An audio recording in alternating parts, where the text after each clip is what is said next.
नमस्कार दोस्तों, investing India के एक बहुत ही फ्रेश एपिसोड में आपका स्वागत है। तो चलिए शुरू करते हैं। यहाँ पर दोस्तों सबसे पहली अपडेट निकल कर आ रही है सेंट्रल गवर्नमेंट की तरफ से, जहाँ पर सेंट्रल गवर्नमेंट और द वर्ल्ड बैंक के बीच एक $500 मिलियन का लोन एग्रीमेंट साइन कर लिया गया है।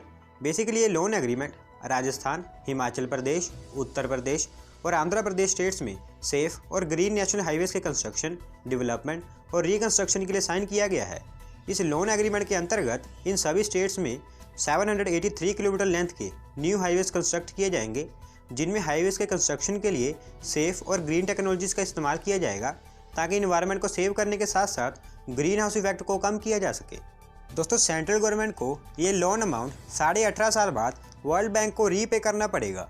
यहाँ पर दोस्तों अगली अपडेट निकल कर आ रही है बजाज ऑटो की तरफ से, जहाँ पर बजाज ऑटो ने अनाउंस किया है कि वो महाराष्ट्र के चकान पुणे में एक न्यू मैन्युफैक्चरिंग फैसिलिटी को ओपन करने जा रहे हैं, जहां पर बजाज ऑटो की तरफ से 650 करोड़ की मेजर इन्वेस्टमेंट की जाएगी।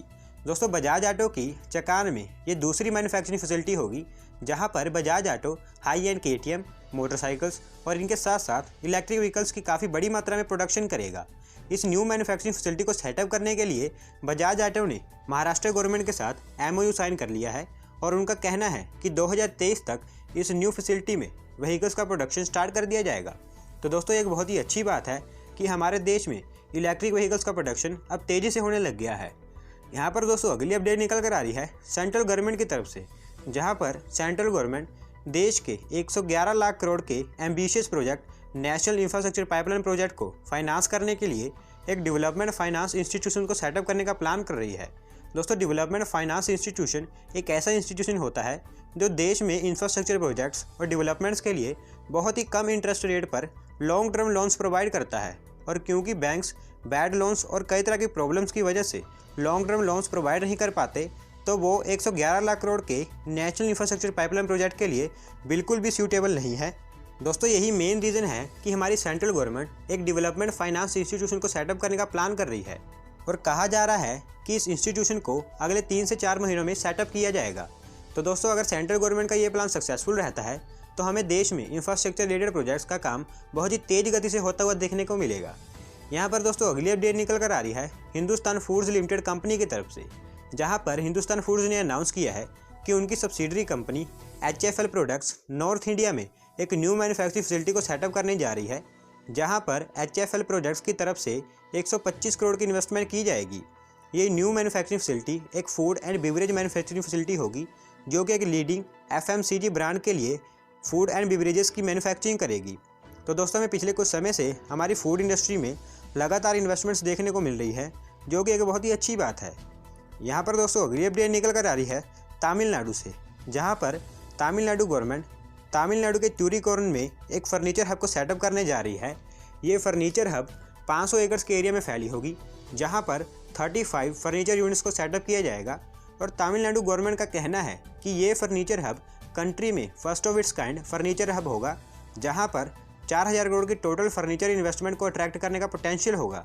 दोस्तों, ग्लोबल फर्नीचर इंडस्ट्री $600 बिलियन की इंडस्ट्री है, जिसमें इंडिया एक बहुत ही छोटा प्लेयर है, लेकिन इस इंडस्ट्री के ग्रोथ के लिए इंडिया में काफ़ी पोटेंशियल है और इंडिया एक ग्लोबल फर्नीचर हब भी बन सकता है। इसी तरह के सभी अपॉर्चुनिटीज़ को देखते हुए तमिलनाडु गवर्नमेंट के द्वारा ये डिसीजन लिया गया है, जो कि एक बहुत ही बड़ी अपडेट है।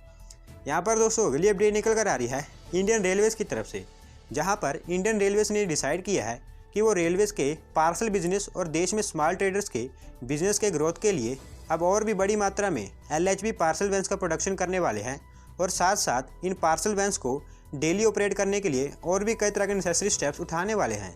दोस्तों, जैसा कि आपको पता ही है कि इंडियन बिजनेसमैन रेलवे फ्रेट की जगह रोड फ्रेट पर ज़्यादा भरोसा करते हैं, जिस कारण रोड फ्रेट का मार्केट शेयर रेलवे फ्रेट से ज़्यादा है। हालांकि उनको रोड फ्रेट रेलवे फ्रेट से ज़्यादा कॉस्टली पड़ता है, पर फिर भी रेलवे फ्रेट में कई तरह की कमियों के कारण वो रोड फ्रेट को प्रेफर करते हैं। यही कारण है कि इंडिया फॉरेन इन्वेस्टर्स को अट्रैक्ट नहीं कर पाता है, लेकिन अब इंडियन रेलवेज़ इन सभी कमियों को दूर करने पर खास ध्यान दे रही है, ताकि रेलवेज़ के पार्सल बिजनेस को और ग्रो किया जा सके और फॉरेन इन्वेस्टर्स को अट्रैक्ट किया जा सके। यहाँ पर दोस्तों अगली अपडेट निकल कर आ रही है नीति आयोग की तरफ से, जहाँ पर नीति आयोग ने इंडिया के पहले एसेट मैनेजमेंट प्लेटफॉर्म, या फिर यूँ कहें कि India's first cloud service platform को लॉन्च कर दिया है। दोस्तों, इस क्लाउड सर्विस प्लेटफॉर्म का नाम DigiBox है, जो कि पूरी तरह से इंडियन टेक इंडस्ट्री के द्वारा डेवलप किया गया है, जो कि एक बहुत ही अच्छी बात है। बेसिकली मैंने आपको पिछली वीडियोस में बताया है कि इंडिया में डाटा सेंटर्स की कमी होने के कारण इंडियन यूज़र्स का डाटा काफ़ी बड़ी मात्रा में दूसरे देशों में स्टोर किया जाता था, जिससे कि यूज़र्स को कई तरह के प्राइवेसी इशू फेस करने पड़ते थे। लेकिन इस प्लेटफॉर्म के डेवलपमेंट से इंडियन यूज़र्स इसका इस्तेमाल करके अपने डाटा को देश में स्टोर कर सकते हैं, जिससे कि यूज़र्स का डाटा देश में होने के कारण बिल्कुल सेफ और सिक्योर रहेगा। तो दोस्तों, ये अपडेट इंडियन इंडस्ट्री के लिए एक बहुत ही बड़ी अचीवमेंट है। तो दोस्तों, आज की वीडियो में बस इतना ही। अगर आप अपनी तरफ से कोई अपडेट सबमिट करना चाहते हैं तो डिस्क्रिप्शन में दिए गए लिंक पर क्लिक करके सबमिट कर सकते हैं। और अगर आज की वीडियो पसंद आई हो तो वीडियो को लाइक करें, चैनल को सब्सक्राइब करें। धन्यवाद आपका वीडियो को देखने के लिए।